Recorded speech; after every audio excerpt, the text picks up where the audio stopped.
Good day everyone, my name is Estudioso Noe Joshua O, from a student from BSc 3-4. I'm the one who assigned the topic Cost and Fees of Mediation. In this video, we'll tackle not only the cost and fees of mediation, but also what is mediation all about, what is the role of mediator, the types of mediation, the benefits of it, and also the purpose. So that is the coverage of this video. So let's start. So the first one, what is mediation? Mediation is one of the fastest growing forms of alternative dispute resolution, or ADR, and is positively encouraged by the courts as a way of solving disputes in both civil and commercial matters. Mediation can either be voluntary, informal, and confidential. Involuntary, mediation is most successful when participants are choosing to take part in the process. If we say voluntary, both the decisions to, to attend mediation and how to resolve the conflict is in the control of the parties. And in informal in mediation is more like a conversation than a court proceeding. In this informal mediation, aside from the confidentiality, there are no procedural formalities in mediation. Participants do not need prepare evidence, develop arguments, or hire representatives for mediation. And the last is the confidential. Mediation works best when participants communicate freely. In this kind of mediation, with very few limited exceptions, everything said is mediation remains confidential. Regardless of the outcome, the participants may not discuss the content of the mediation session with others. Next, who is the person under the mediation? And that's we call the mediator. The mediator assesses disputing parties in resolving conflict through the use of specialized communication and negotiation techniques. So, in simple word, mediators is the one who make a techniques or communicate with the other parties. 7 types of mediation. The first one is the facilitative mediation. In facilitative mediation or traditional mediation, a professional mediator attempts to facilitate negotiation between the parties in conflict. The next type is the court-mandated mediation. In this type, although mediation is typically defined as a completely voluntary process, it can be mandated by a court that is interested in promoting a speedy and cost-efficient settlement. And the third types is the evaluative mediation. So what is evaluative mediation? Standing in direct contrast to facilitative mediation is evaluative mediation, a type of mediation in which mediators are more likely to make recommendations and suggestions and to express opinions. And the next one is transformative mediation. In transformative mediation, mediators focus on empowering disputants to resolve their conflict and encouraging them to recognize each other's needs and interests. And the next is the ARBMED. ARBMED is another among the types of mediation. Writes an award but keeps it from the parties. In ARBMED, another among the types of mediation, a trained, neutral, third party hears disputants' events and testimony in an arbitration. And the last one is the e-mediation. In e-mediation, a mediator provides mediation service to parties who are located at a distance from one another. So that's are the type of the mediation. Next, we have here the mediation process and dispute resolution. In simply, these are the process. The first one is the planning. So what is planning? Planning is before the mediation process begins, the mediator helps the parties decide where they should meet and who should be present. So in the planning, each side might have lawyers, co-workers, or family members on their team depending on the context. And the next is the mediator's introduction. With the parties gathered together in the same room, the mediator introduces the participants, outlines the mediation process, and lay out ground rules. So in this process, mediators also presents her goal for the mediation process. And that process is to help the parties come to a negotiated agreement on the issue of a disputed consulting fee and to resolve the business and relationship amicably. amicably. And that's in the second process. The third process is the opening remarks. Following the mediator's introduction, each side has the opportunity to present its view of the dispute without interruption. So in this process, in addition, though describing the issues they believe are at stake, they may also take time to vent their feelings. And then the next one is the joint discussion. Joint discussion is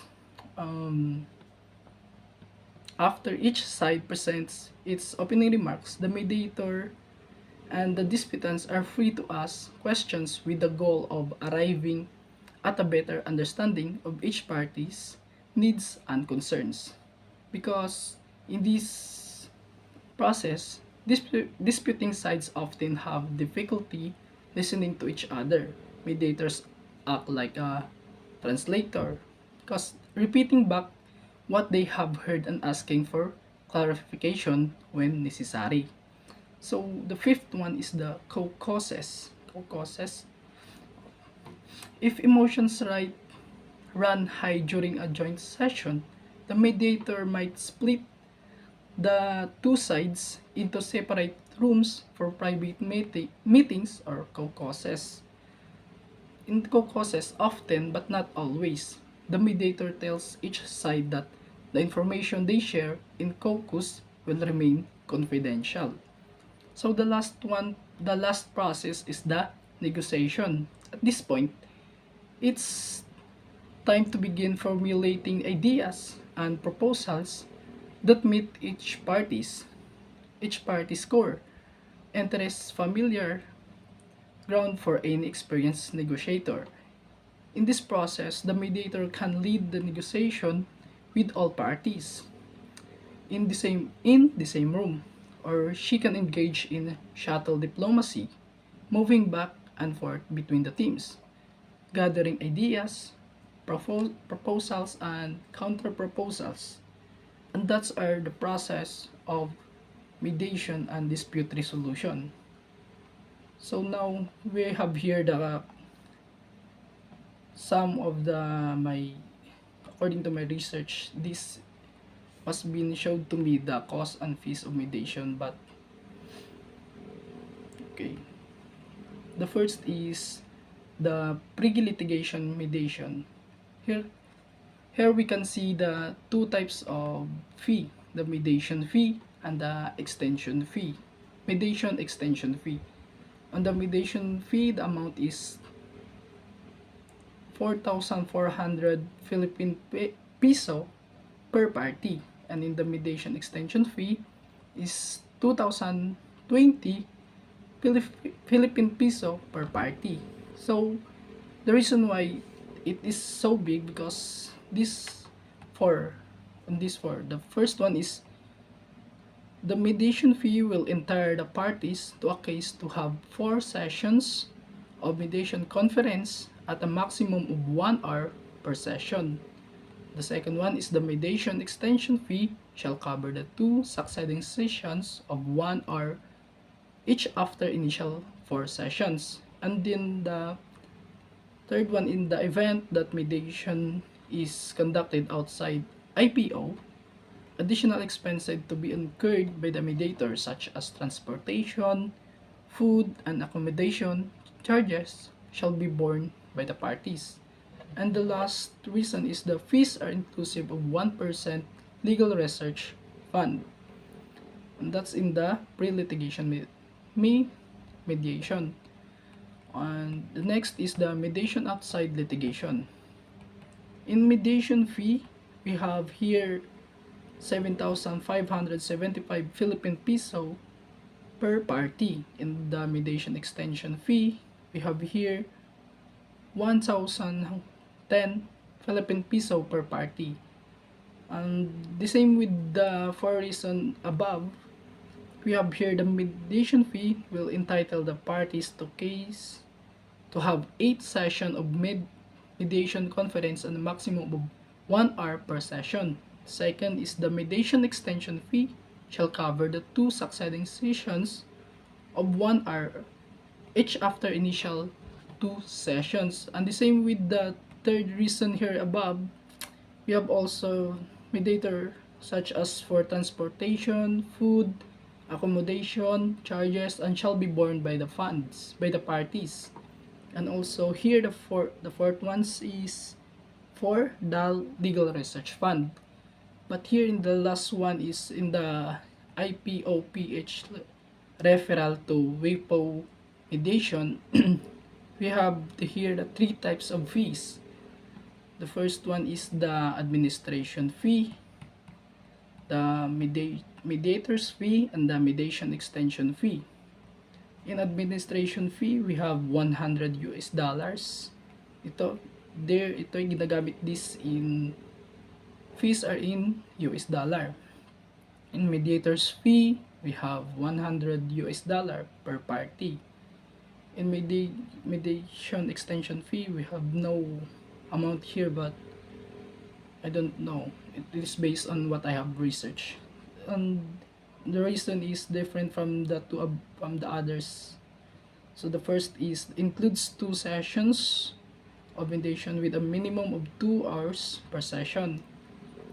The number 2 is the WIPO Arbitration and Mediation Center believes that mediation should be cost effective.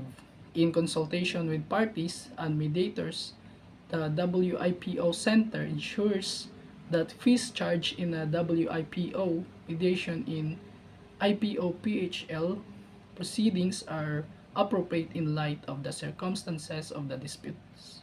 The third is the WIPO Center waive the administrative fee. And the last one reason is the WIPO Center reduced the cost of mediator's fee to 4,020 Philippine peso, the same rate as that of IPO-PH mediation fee. So that's are the costs and fees of mediation that I've been searched.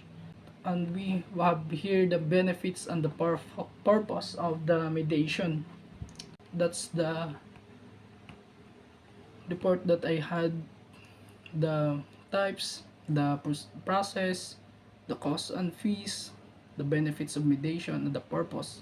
So if you want to discover more about what I've been saying here in this video, you can visits in these references. Just click all the link here and you will see where did I got my topic. So before I end this video, I have a quotation here. Don't be afraid to give up the good to go for the great. It is from John D. Rockefeller. So that's all for today's. Hope you enjoy listening in my video.